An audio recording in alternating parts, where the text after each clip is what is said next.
嗱，大網絡家聽住係嚇，咁呢個啱啱阿姐所講嗰個三個人簽名嗰個咧，嗰份嘢咧，我係有嘅，但係咧因為好多嘢，即係資料啊，各方面啊，都係有啲翻譯到，有啲翻譯唔到啦。咁我嘗試咧就係到期時點樣去遮翻一啲屬於佢哋嘅個人資料啦。咁我再 po 翻出嚟喺 Facebook 啦，或者喺 TG 群組嗰度嘅。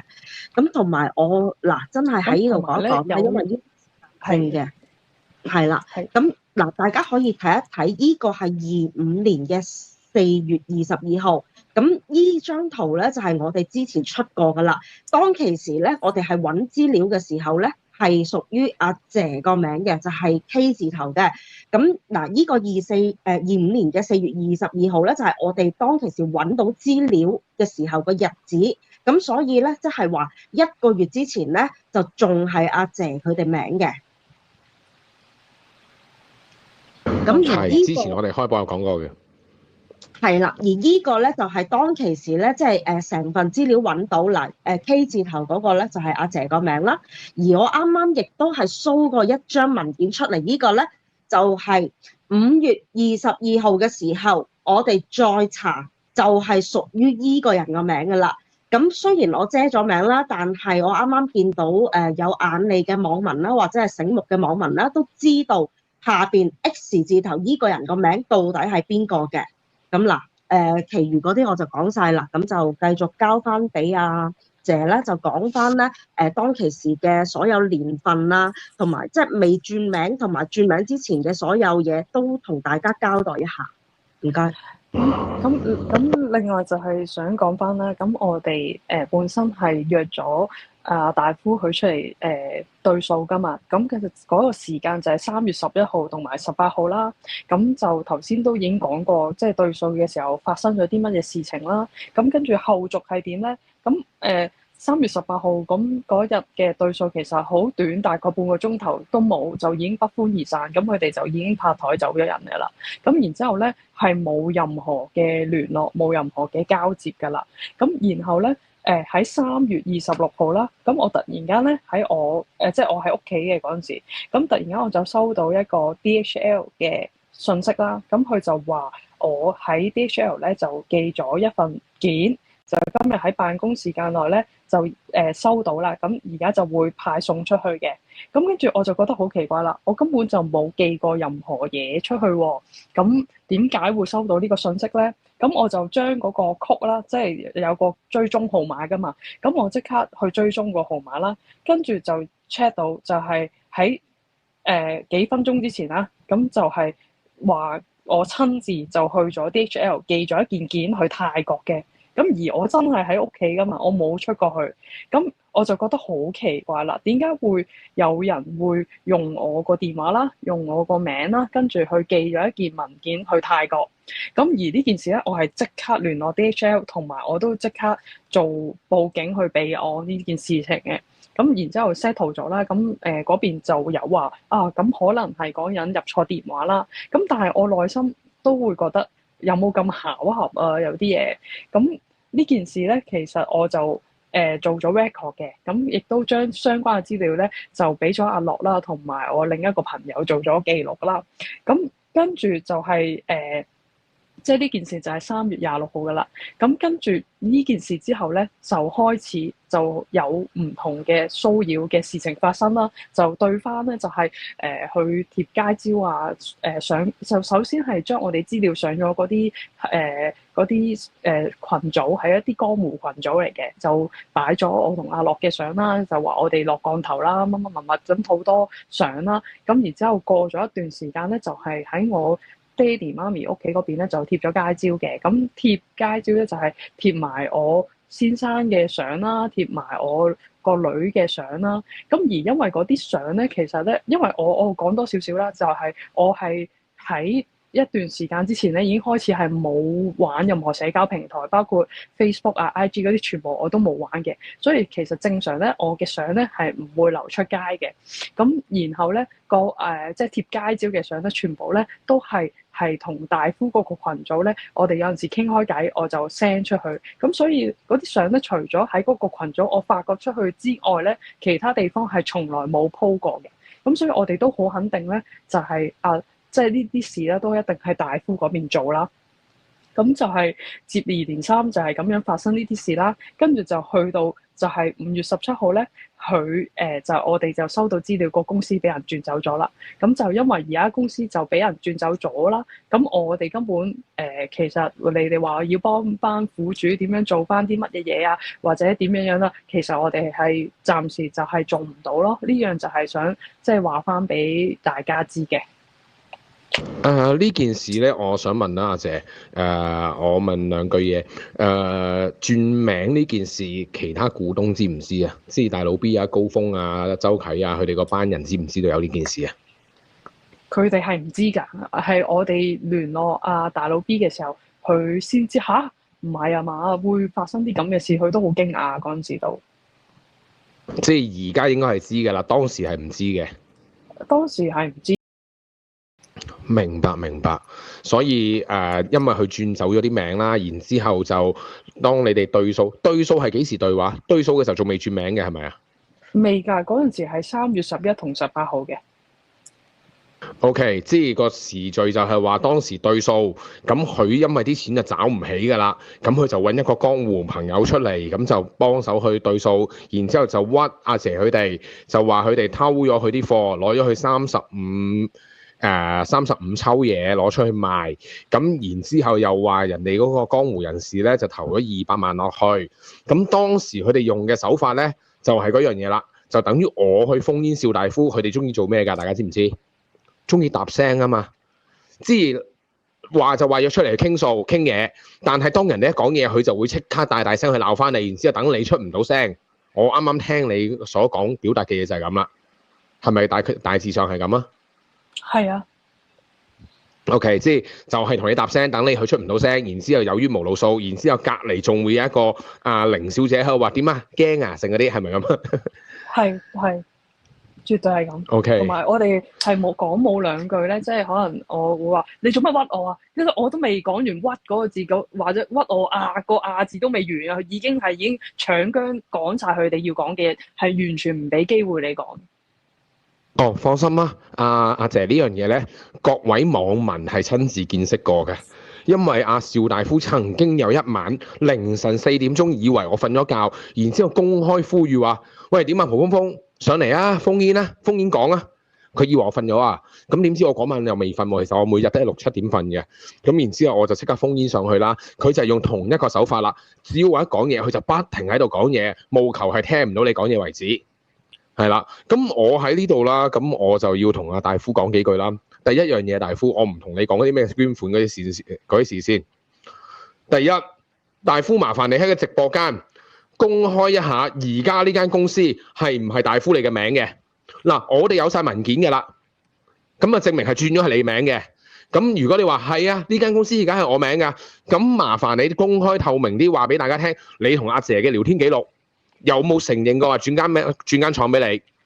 有冇話承認過話轉間公司俾你？另一樣嘢就係你係幾多錢去買呢間公司翻嚟嘅？有冇轉帳記錄？第三樣嘢，200萬，你話人哋嗰度投咗200萬落去，然之後話人哋落你格，攞證據出嚟，你嘅轉帳記錄200萬喺邊？麻煩邵大夫你提供啊！而家我哋出到嚟呢度啲嘢，阿姐講嘅嘢，我哋全部係有晒文件證據㗎。再講一樣嘢，你唔好講話咩報警，咪點解唔報警？而家係已經報咗警，同埋已經揾咗律師㗎啦，呢啲嘢，所以唔需要再用呢樣嘢去反駁。好，繼續阿姐。因為我哋其實都唔係話好熟悉泰國嗰個法律啦。咁其實我哋而家做緊呢啲事情，我都唔知可唔可以攞得翻間公司，即係唔知可唔可以攞得翻塊地啦，同埋啲牌照嘅。咁所以其實我只能夠喺而家呢刻係盡力即係授權俾而家幫我手做嘢個律師啦，即係佢好幫得手嘅，已經聯絡晒好多人啦，亦都聽咗好多證供啦，即係嗰啲人講嘅資料啦。咁但係依刻我就唔方便透露太多啦。咁其實我自己嘅睇法啦，咁係大夫嗰邊咧，應該係收買咗我哋本身用開嘅翻譯啦，同埋會計，而去私下做咗呢件事咯。明白。個行為的而且確係非常之極度卑劣啦。咁笪地就屬於佢噶啦喎，而家嗰笪地係大概可唔可以透露一下係幾錢到嘅嗰笪地？如果佢而家係咪可以變埋笪地啲錢就落去袋噶啦？係咪咁講啊？可以？我相信就唔可以話一時三刻咁容易變賣到嘅。咁而嗰陣時即係我哋買嘅時候啦，咁港幣係用咗7個位數字去買嘅。哦，7位數字去買，咁但係就唔係咁容易轉讓嘅笪地就，佢只可以攞嚟繼續做生意，係咪咁嘅意思？正常泰國嗰個土地同房屋嘅買賣都唔係話咁容易嘅。咁呢一部分咧，其實我哋即係個律師都會申請禁制令，唔俾佢再轉公司名嗰啲嘅。明白，即係佢而家即係律師嗰邊做緊嘢㗎啦。咁我哋都好希望阿姐呢件事係律師嗰方面可以做到，真係還翻你哋一個公道。我聽到之後，我個心都好唔舒服，即係恐怖過啲警訊嘅騙案啊！我覺得危險人物2.0咧，必須有邵大夫一份子㗎，係。